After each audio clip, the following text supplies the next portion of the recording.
Preocupação com amanhã. Êxodo 16, versículo 15. Quem pode abrir? Êxodo 16, versículo 15. Diz assim: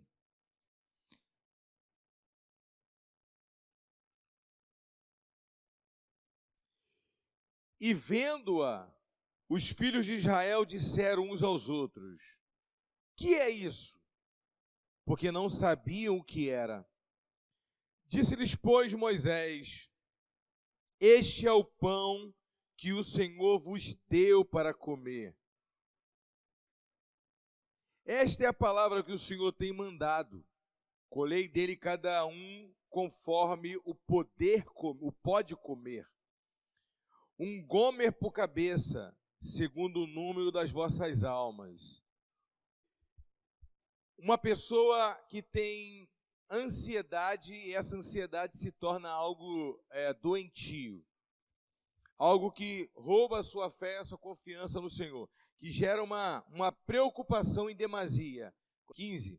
Quando Moisés ele dá uma ordenança, Deus dá uma ordenança para o povo. Qual é a ordenança? Para o povo pegar do maná. Entenda, quando o povo viu o maná, o que significa a palavra maná, gente? A palavra maná significa, o que é isso? Por isso colocaram o nome de maná. Porque eles olharam e disseram, o que é isso? Era algo que eles jamais tinham visto. Por isso deram essa nomenclatura de maná. Agora olha só que interessante. O povo saiu do deserto e eles não tinham onde plantar nem colher. Não era interesse de Deus que esses homens semeassem ou se preocupassem com comida em um momento transitório. E muito mais semear numa terra que não é a deles, porque eles estavam ali de passagem. Deus tinha um outro interesse de mandar o maná também. O que as pessoas confundem a respeito do maná é que dá a impressão que as pessoas comeram daquilo que caiu do céu. Já caiu pronto, só abrir a boca e comer. Não. O maná também não era visto de uma forma literal. Você não via o maná, a comida caindo assim. Como é que funciona? Tudo que Deus colocar diante de nós, irmãos, ele vai dar uma ênfase, ele vai deixar algo muito subjetivo, para nós crermos no poder dele ou procurarmos uma lógica para isso. Então Deus sempre vai deixar esse meio termo, porque Deus sempre vai trabalhar com a ótica da fé. Quem entende isso? Como é que funcionava o orvalho? O calor no Egito, o calor naquela região arábica, ou então até mesmo na península do Sinai, de manhã, 50 graus, 45 graus, 52 graus. Eu não estou falando nem de sensação térmica, eu estou falando de calor. 52 graus. E à noite é muito gélida, cai significativamente a temperatura. Imagina de manhã tu está com 40 graus, 50 graus e à noite cai para 5 graus abaixo de zero. Então, em Israel, o orvalho é muito denso. Então, o orvalho... Você lembra de Gideão? Que Deus fez prova com Gideão fez prova com Deus e disse, Senhor, eu vou colocar esse movelo de lã aqui, esse movelo de lã amanhecer molhado de orvalho e a terra em volta amanhecer, eu quero a resposta. No outro dia, aconteceu do jeito que ele pediu a Deus. Depois ele fez prova de novo. Agora eu quero o contrário. Eu quero que toda a terra amanheça molhada de orvalho e só o novelo de lã amanheça seco. É porque toda noite cai orvalho pesado em Israel. Aqui cai também, né? Vocês já repararam lá no sítio do encontro? De madrugada, de manhã, quando as cadeiras estão todas molhadas. Em Israel, o orvalho é mais denso ainda. Chega a deixar a terra bem úmida. Então, como que era o maná? O orvalho descia sobre a areia do deserto, e quando os raios solares iam dissipando as gotículas de orvalho, ia ficando umas sementes, como sementes de coentro, bem pequenininha, que tinha sabor de mel. Então eles pegavam aquelas sementezinhas, como eram sementes de coentro, e ali eles faziam pão, eles faziam bolo, não caía pronto para comer. Deus nunca, irmãos, vai dar nada mastigado na sua boca. Então, dali, eles tiravam o alimento. Porque eles perguntavam, o que é isso? O nome maná, o que é isso? Então, cada um, segundo a sua criatividade, produzia o seu maná. Um fazia bolo, o outro fazia pão e tudo mais. Mas era mais ou menos assim. Durante uma caminhada no deserto, Deus fez isso para quê? Porque existem coisas na nossa vida, irmãos, que Deus, Ele quer que nós olhemos para o propósito.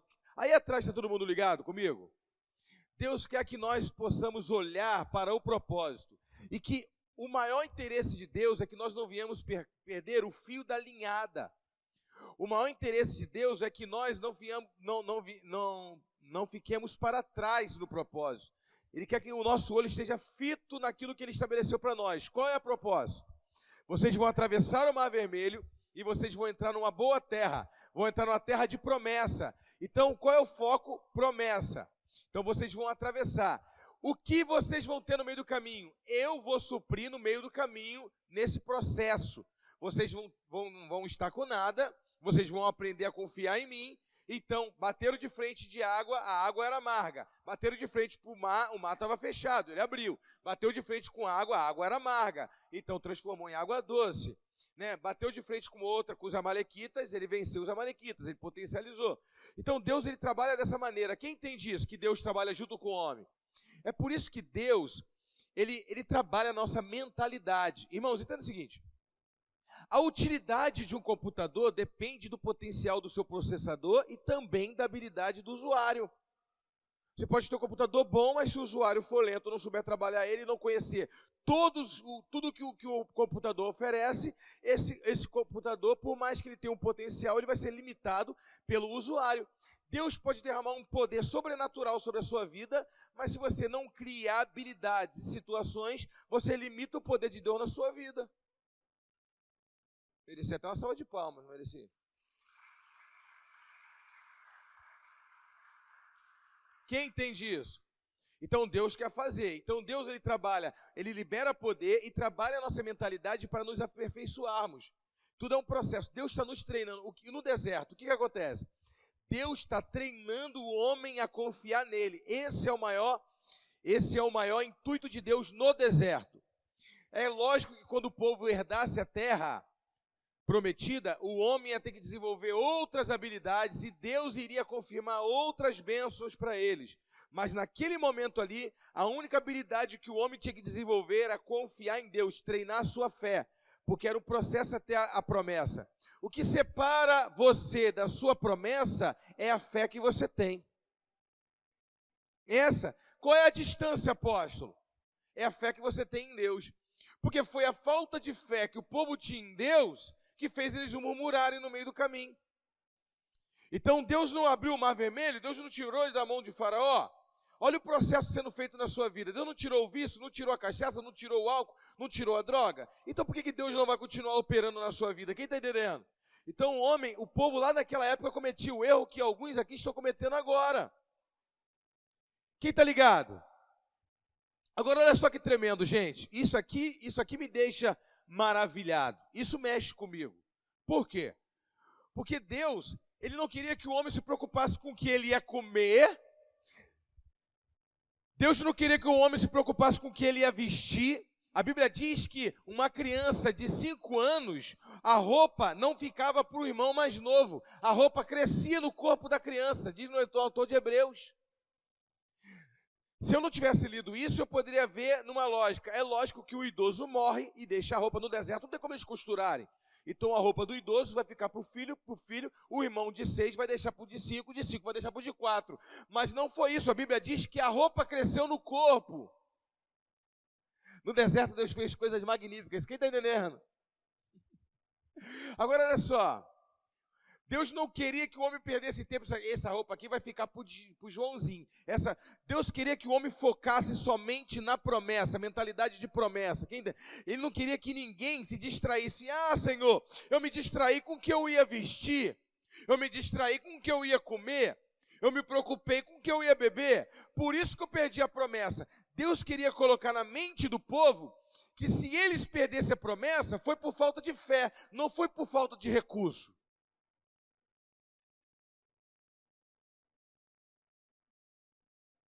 Então você não pode, é como se eu tivesse, você não pode me culpar de vocês não terem entrado na terra da promessa. Vocês não podem me culpar de ter ficado de fora, porque recurso tinha, o que faltou foi fé.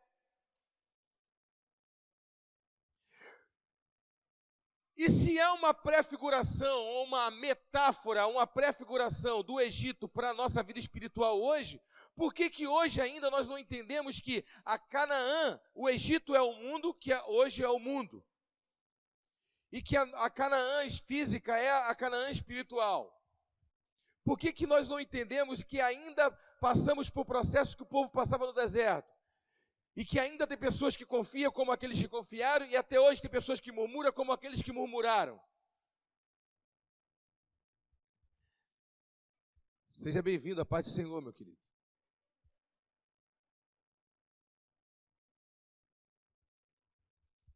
Agora você imagina comigo.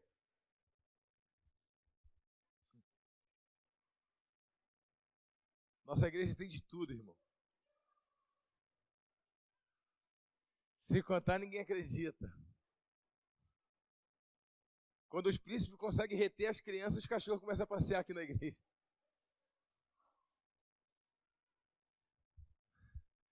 Amém. Agora vamos lá, gente. Uma outra função do maná era o seguinte: qual? Eles teriam que ter fé que aquilo ali foi Deus que estava mandando. Por quê? No primeiro dia eles perguntaram: o que é isso? Aí Moisés disse: primeiramente, isso aqui é Deus que está mandando para você. Segundo, ele está querendo dizer, você vai pegar uma porção que dá para hoje só. E quem pegar uma porção para o outro dia vai dar bicho. Aí a Bíblia diz que aquele que pegava a porção de segunda e para terça, no outro dia tinha bicho. Mas na sexta, você vai pegar a porção dobrada. Porque no sábado ninguém pode trabalhar, para não quebrar o mandamento. Então você vai pegar a porção de sexta e de sábado, e a porção de sábado não estragava. Não é incrível isso? Não é tremendo? Mas o povo acostumou a pegar o maná e comer o maná, pegar o maná, comer o maná todos os dias, e chegou uma hora que eles chamaram o maná de pão vil. Nós não aguentamos mais comer esse pão vil.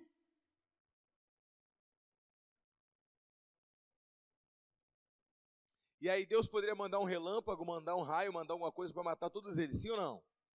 Aí Deus disse: Moisés, diga a eles que à tarde ainda terá codornizas para eles comerem. E Deus vai lá e manda codornizas para eles comerem. Deus é um Deus paciente, é um Deus amoroso, Ele sabe o nosso limite, Ele conhece, irmãos, a nossa limitação. Ele nunca vai nos julgar pela nossa limitação. Porém, Ele não vai se sujeitar à nossa limitação. Ele vai querer nos tirar desse ambiente. Ele não vai te levar a passar de níveis enquanto você não sair desse ambiente. Quem entende isso? Um dos significados do maná também era, a intenção do maná era evitar o homem de comer coisas do deserto. Por exemplo, comer um animal ou comer qualquer outra coisa que pudesse trazer uma infecção para eles. Imagina que no meio do deserto não tinha nenhuma planta que eles pudessem usar como um anti-inflamatório, como uma erva. Não tinha. Então, uma dor de barriga por algo estragado já poderia matar eles. Então, Deus deu aquele alimento que serviria como algo medicinal para eles, já pensando numa possibilidade de uma doença. Quem entende isso? Deus é um pai zeloso, é ou não é, gente? E também, quando ele chegasse na beira do rio Jordão, para atravessar para a terra prometida, Deus não iria deixar eles atravessarem para o outro lado sem antes fazer a circuncisão, ou seja, que é uma operação de fimose. Então, já pensando nisso, que era provavelmente na mente de Deus, ou seja, o desejo de Deus era que eles atravessassem o deserto em um mês e meio. Então, esse 1 mês e meio serviria esse alimento como a nutrigenômica. O que é uma nutrigenômica, apóstolo? É aquele processo que o médico faz pré-operatório quando você se interna para não comprometer o pós-operatório. Por exemplo, você operou hoje. O que você está no estômago, alguns resíduos de comida ficam até 5 dias na sua barriga e na sua corrente sanguínea. Então pode comprometer a sua operação. Então ele deixa você 4 dias internados, comendo uma comida para limpar o seu organismo da comida que você comeu antes, sei lá, um camarão, um siri, um siriguejo, qualquer coisa. E aí você, não é isso? Ou alguma coisa estragada, que já estava estragada no seu corpo, comeu uma carne. A minha mãe dizia para mim assim, dizia não, minha mãe diz, minha mãe está viva. Meu Deus. Minha mãe diz assim, Davi, se você comer alguma coisa que você está cismado que está estragado, não coma. Porque quando bate no estômago, termina de estragar no estômago. Irmão, quando a tua mãe fala, obedece. Ela está até com aparência boa e alguém diz, não, não está não. Está cismado, irmão, já é um instinto, não come, porque quando tu botar no estômago, vai terminar de apodrecer. Porque há um sistema de putrificação no estômago antes de fazer o negócio funcionar. Mas há um limite, né? Aí você vai passar mal. Então, assim, Deus se preocupa até com pré-operação. Por quê? Você vai fazer a circuncisão? Eu não quero que ninguém morra na circuncisão por uma inflamação, por uma infecção, e vai dizer que a culpa da morte dele foi a aliança que ele fez com Deus. Então, Deus já tratou da alimentação do homem. Olha para o teu irmão e diga assim, Deus é impressionante. Quando você tira Deus da caixinha que você colocou ele da religião e coloca Deus e amplia Deus de uma mentalidade de pai, você vai ver um cuidado que ele nos cerca como um filho. E toda a proteção que ele nos dá como um pai querido. Quem entende que Deus é amor? Olha para o teu irmão e diga assim, Deus é amor. Mas tem gente que prefere, mas ele é fogo consumidor. Eu consigo olhar Deus como amor. Quem entende isso? Eu prefiro olhar ele como amor, porque, irmãos, eu sou um pai negligente, não sou um pai incomparável como Deus. Eu não consigo olhar para o meu filho como um fogo consumidor, com um olhar de consumismo, quanto mais Deus que é amor. Então, Deus, ele te olha sempre com amor, irmãos. O fogo você se coloca quando tu se afasta dele. Merece até uma salva de palmas, né? Se você não está indo para o fogo, né? Você está indo, então se arrepende, ou então nem precisa de bater a palma. Amém? Então, para que Deus quer que os homens semeiem em lugares, irmãos, que não tem serventia? Agora, olha só que tremendo. João capítulo 6, versículo 22. Pode abrir para mim, pastor? Nós vamos ler a palavra um pouco. Amém, irmãos? Quem quer ler um pouquinho da palavra comigo hoje? Que é a palavra que liberta. Amém, irmãos? Irmãos, tem dia que eu estou na veia profética que eu dou uma meia dúzia de gritos aqui, que eu quase estouro o tímpano das pessoas. Mas tem dia que eu estou mais no ensino assim, sabe? Meio preguiçoso e ao mesmo tempo querer ensinar. Então, acompanha comigo. Que diz assim, olha. No dia seguinte, a multidão que ficara do outro lado do mar, notou que ali não havia senão um pequeno barco e que Jesus não embarcara nele com os seus discípulos. Tendo estes partido sós, entretanto, outros barquinhos chegaram de Tiberíades, perto do lugar onde comeram o pão, tendo o Senhor dado graças. Lugares que eles comeram o pão, amém? Grava isso, comeram o pão. Quando, pois, viu a multidão que Jesus estava ali, nem os seus discípulos tomaram os barcos, não estava ali, nem os seus discípulos tomaram os barcos e partiram para Cafarnaum à sua procura. E tendo-o encontrado no outro lado do mar, lhe perguntaram, mestre, quando chegastes aqui? Respondeu-lhe Jesus, em verdade vos digo, vós me procurais não porque vistes sinais, mas porque comestes dos pães e vos fartastes. Trabalhai não pela comida que perece, mas pela que subsiste para a vida eterna, a qual o Filho do Homem vos dará, porque Deus o Pai o confirmou com o seu selo. Dirigiram-se, pois, a ele, perguntando, que faremos para realizar as obras de Deus? Respondeu-lhe Jesus, a obra de Deus é esta, que creais naquele que por ele foi enviado. Então disseram eles, que sinais fazes para que o vejamos e creiamos em ti? Quais são os teus feitos? Nossos pais comeram do maná do deserto, como está escrito, deu-lhes a comer pão do céu.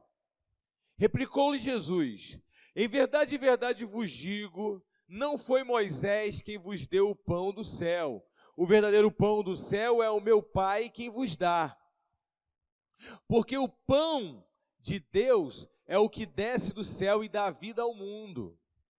Então disseram: Senhor, dá-nos sempre desse pão.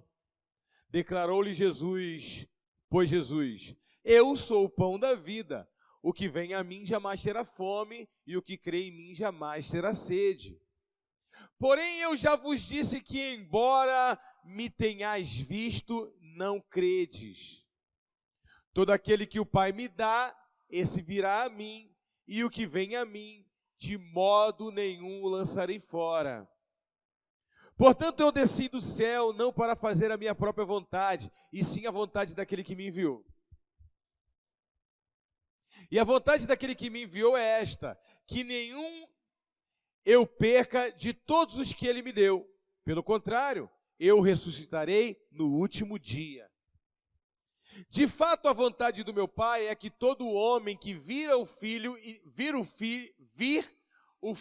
e nele crer tenha vida eterna. E eu o ressuscitarei no último dia.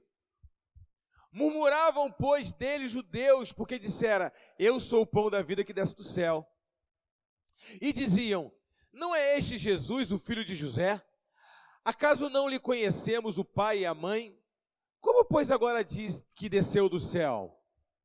Respondeu-lhe Jesus: Não murmureis entre vós. Ninguém pode vir a mim se o Pai que me enviou não o trouxer, e eu o ressuscitarei no último dia. Está escrito nos profetas: e serão todos ensinados por Deus.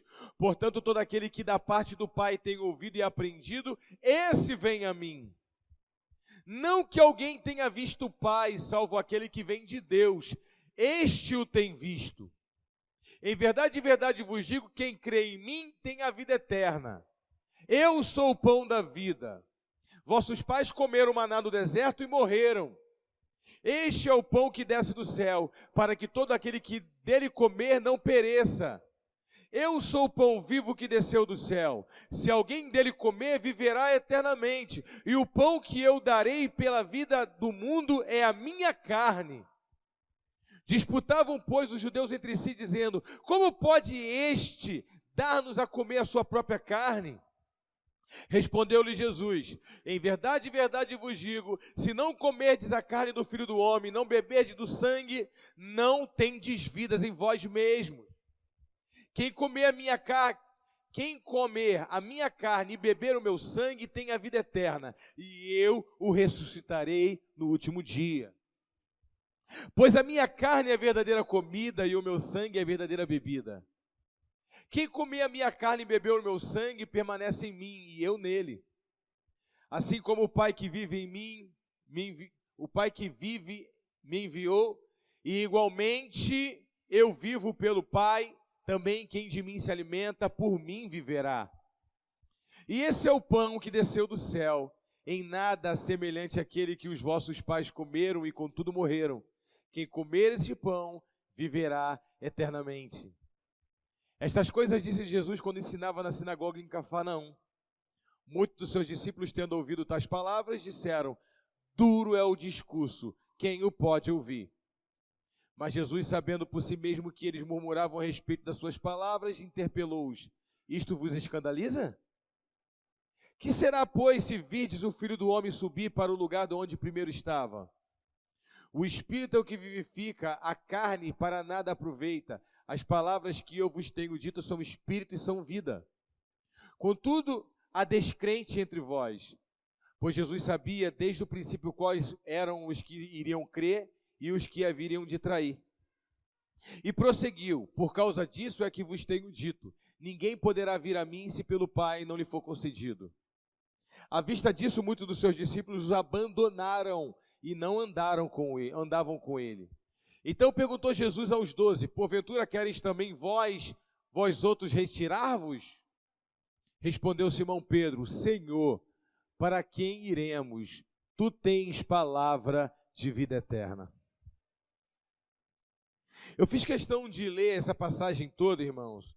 Não é simplesmente para encher um espaço na pregação, não.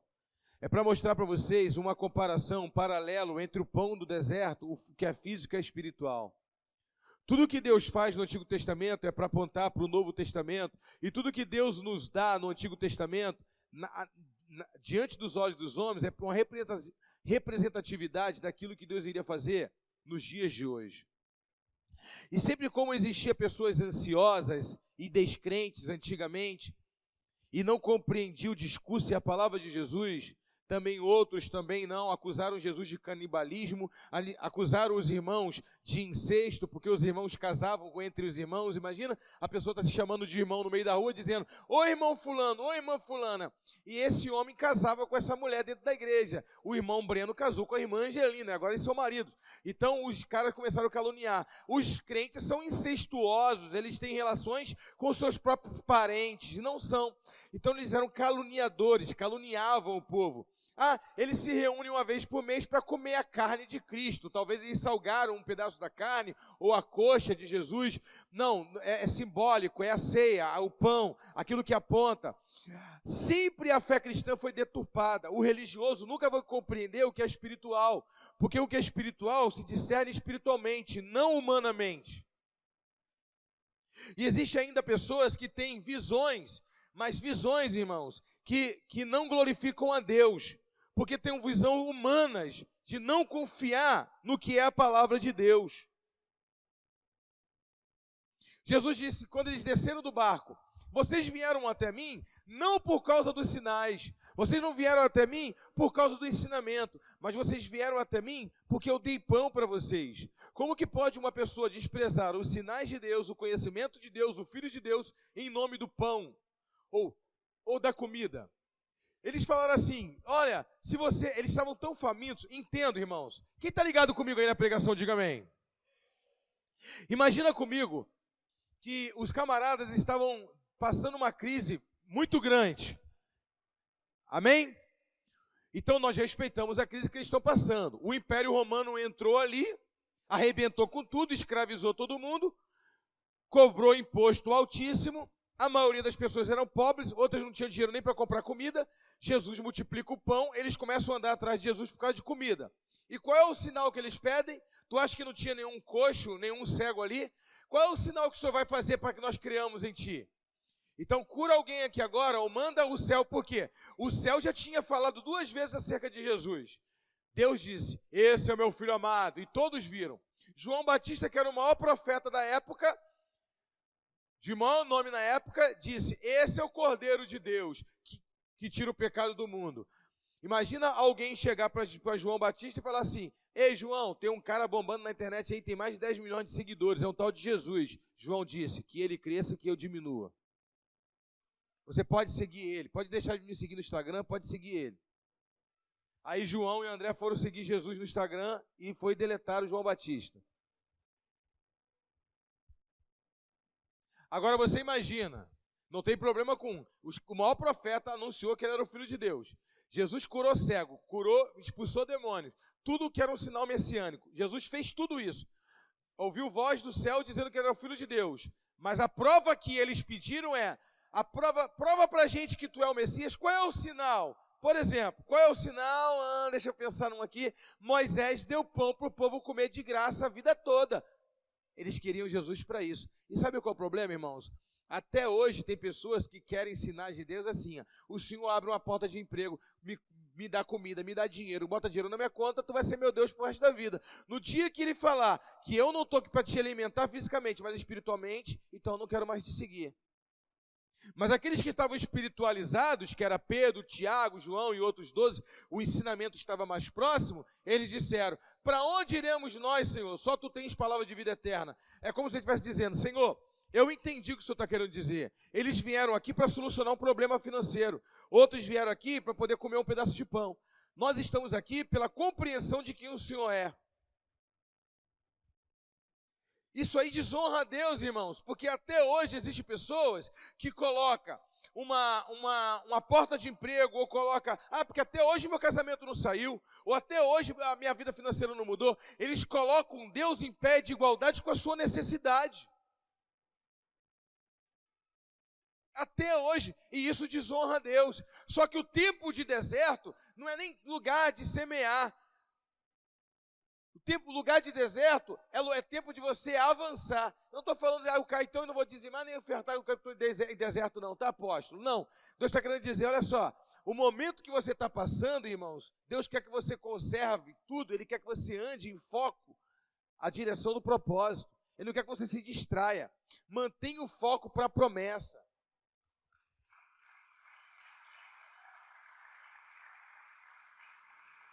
O homem fica sedento, querendo um amanhã, querendo um amanhã, querendo um amanhã, querendo um amanhã. Meu Deus, amanhã, amanhã, amanhã, amanhã. E o hoje? O passado, irmão, pertence ao diabo. Histórias não. Histórias pertencem a Deus, porque histórias não é passado. História é bom de ser lembrado, amém? Mas passado já diz passado. O passado pertence ao diabo. O futuro pertence a Deus. E o presente pertence a nós, por isso que o nome é presente. Eu estou vendo você agora, irmãos. Eu não sei se você vai te ver amanhã. Então você é um presente para a minha vida, amém, irmão? Que isso, hein? Tem presentinho, tem presentão, tem presente mais largo. Vocês são meu presente, presente que Deus me deu aqui, ó, pastoreando vocês. Amém, irmão? Então a gente está aqui, eu posso tocar em você, eu posso falar contigo. Então amanhã pertence a Deus. Amém? Então o que eu tenho que fazer? Confiar em Deus hoje. Ele disse, não cata o maná para amanhã. Eu quero que você aprenda a confiar em mim diariamente. Irmãos, entenda.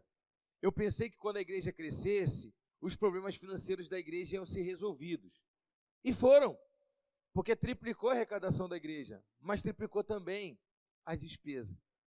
Então eu pensei que ia resolver um problema, eu resolvi um problema maior, porque antes eu orava para Deus mandar 2.000, agora eu oro para Deus mandar 20. Então eu já perdi a inocência de achar que quando a igreja tiver 10 vezes maiores, a arrecadação vai aumentar mais 10 vezes e vai resolver o problema. Deus vai me dar desafios 10 vezes maiores também para eu sempre depender dele, é o pão diário. Porque no dia que você passar a confiar só em você, você é o Deus da sua suficiência. Você é o Deus da sua própria independência. Deus sempre vai fazer você dependente dele, irmãos. Porque Ele quer que você sempre ande atrelado a Ele. Então aprenda a suportar pressões diárias, porque Deus está o tempo todo contigo. E honre Ele com a sua fé, e Ele te honrará com a sua postura. O problema, irmãos, que nós temos que aprender a ser crentes maduros. Uma hora nós temos que amadurecer. Um casal, uma hora tem que amadurecer. Não vai ficar brigando pelos mesmos problemas sempre. Quem está entendendo? Senão vai haver uma separação, uma ruptura. Um patrão vai ter que se resolver com o funcionário, porque ou o patrão vai mandar ele embora, ou o funcionário vai haver uma ruptura. Tem que ter um conserto, tem que ter uma maturidade, tem que ter um entendimento. Assim é o meu relacionamento com Deus. Ou eu entendo quem Deus é e busco Ele e entro no consenso com Ele, irmão, ou eu vou me afastar de Deus. Deus não vai me abandonar, mas uma hora eu vou sair de perto dEle. Porque ele caminhará dois juntos se não tiver entendimento. O problema é que o homem quer que Deus se adapte ao entendimento que ele tem a respeito de Deus, sendo que eu tenho que buscar Deus para conhecer o coração de Deus, e não para ser compreendido por Deus. Deus não vai compreender você não, irmãos.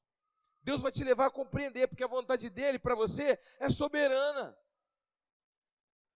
Deus não me criou para ter um relacionamento com Ele, não é para poder eu ser autossuficiente e viver como se Ele não existisse, não. Então Deus, Ele cria assim processos nas nossas vidas, desde o deserto, para eu aprender a confiar nele. E agora quando eu chegar na terra prometida, quando eles chegaram na terra prometida, cessou o maná, cessou ou não cessou?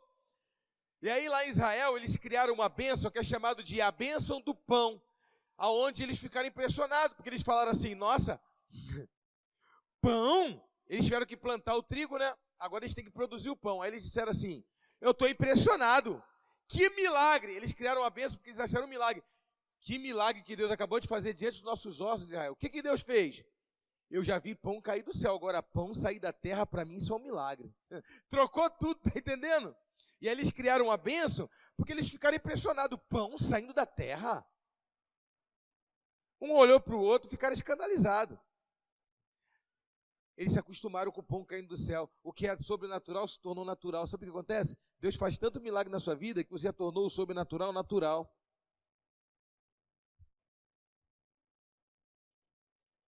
Quem está ligado? Sabe, temos que começar a olhar, irmãos, porque o amanhã, calma aí, hoje é o amanhã de ontem, que eu queria tanto que chegasse. E amanhã será hoje.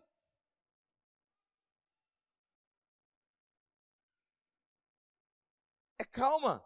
Então, o diabo me rouba a minha confiança em Deus, rouba a minha oração, rouba a minha confiança em Deus, rouba o abraço do meu filho. Irmãos, posso confessar algo para vocês? Vocês não vão me julgar, não? Posso falar? Fui visitar minha mãe outro dia. Já tinha um tempo que eu não via minha mãe. Eu estava com tanta preocupação, tanta coisa na cabeça. Eu já tinha olhado no Zap, irmão, estava aquele negócio verdinho assim, ó. Uma lista para eu responder. E eu gosto de responder meu povo rápido. Quem aqui me manda mensagem, eu demoro mais que 2 horas, irmãos, é porque o telefone está carregando, eu estou em cima da moto. Eu gosto de responder rápido. E aí, de repente, aquela lista de WhatsApp, e um monte de problemas, tinha acontecido alguns problemas na igreja, eu tinha que resolver pelo Zap, tinha gabinete, tinha um monte de coisa. Eu fui visitar minha mãe. A minha mãe estava sentada à mesa, não na mesa, à mesa. E quando eu cheguei, de surpresa, não avisei ela, eu cheguei sozinho, ela... Meu filho, ela me deu um abraço. Ela só sentada assim, ela me abraçou. Aí ela abraça minhas costas, meio com a cabeça na minha barriga, e eu dou um beijo na cabeça dela. Eu abracei minha mãe, irmão, e minha mãe ficou me abraçando um tempão, e eu pensando em um monte de coisa que eu tinha que fazer. Mas eu estava pensando numa coisa, pensando em outra, e abraçando minha mãe ali. Quando eu acabei de abraçar minha mãe, passados uns 20 minutos, eu fiquei inquieto, irmão, querendo pegar no telefone para resolver as coisas, minha mãe falando comigo ali. Na hora eu senti um arrependimento. Na hora eu senti um arrependimento tão profundo, irmãos, que eu fui lá na minha mãe de novo, eu abracei ela, eu falei, não, que isso, estou abraçando minha mãe, pensando no que eu vou resolver, a minha mãe está aqui agora. Sabe por quê? Olha a minha ótica. Um homem com 42 anos de idade, com vários projetos e desejos de idealizar e de realizar. Olha a ótica da minha mãe. Uma mulher de 71 anos de idade, só desejoso de sentir o filho, porque talvez amanhã não sinta. Totalmente entregue no hoje, naquele momento, e eu entregue no amanhã. Aí, irmãos, na hora ali, eu agradeço a Deus por ele ter me dado essa reflexão na hora. Eu voltei lá na minha mãe, eu falei assim, mãe, eu parei, abracei ela, fiquei sentindo a respiração dela, fiquei tocando no braço dela, fiquei sentindo ela igual ela estava me sentindo. E aquele momento ali foi um presente de Deus para mim. Peguei no bracinho dela, encostei a mão na cabeça dela, encostei minha boca na cabeça dela, fiquei sentindo a respiração dela. E ali eu falei, Deus, eu não posso deixar o futuro me roubar o presente, ainda mais que é um presente que deve ser experimentado, que amanhã eu posso não ter minha mãe aqui. Problema sempre eu terei para resolver. A minha mãe talvez eu não tenha. É lógico que talvez outras pessoas não tenham essa consciência que eu tive ali. Para mim, essa consciência foi um estado de espírito, uma revelação que Deus me deu ali na hora. Eu não posso deixar, irmãos, uma preocupação de amanhã roubar o abraço do meu filho, da minha filha. Eu não posso deixar que o amanhã roube o meu prazer de ler.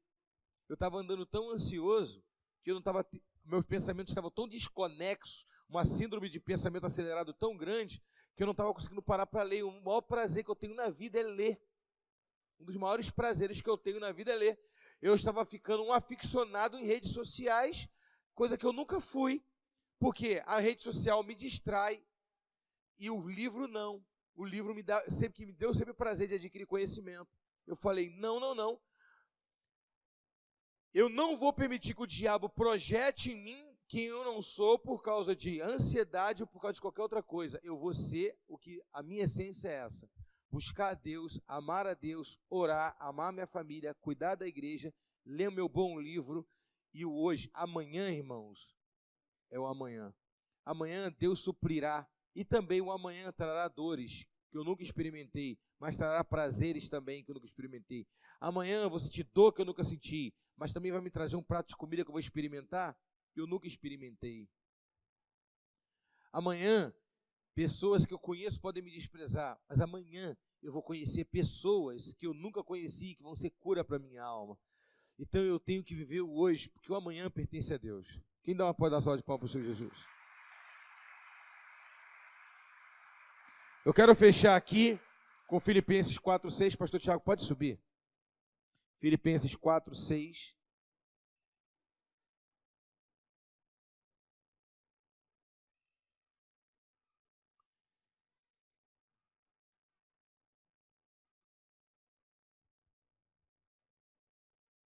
Que diz assim: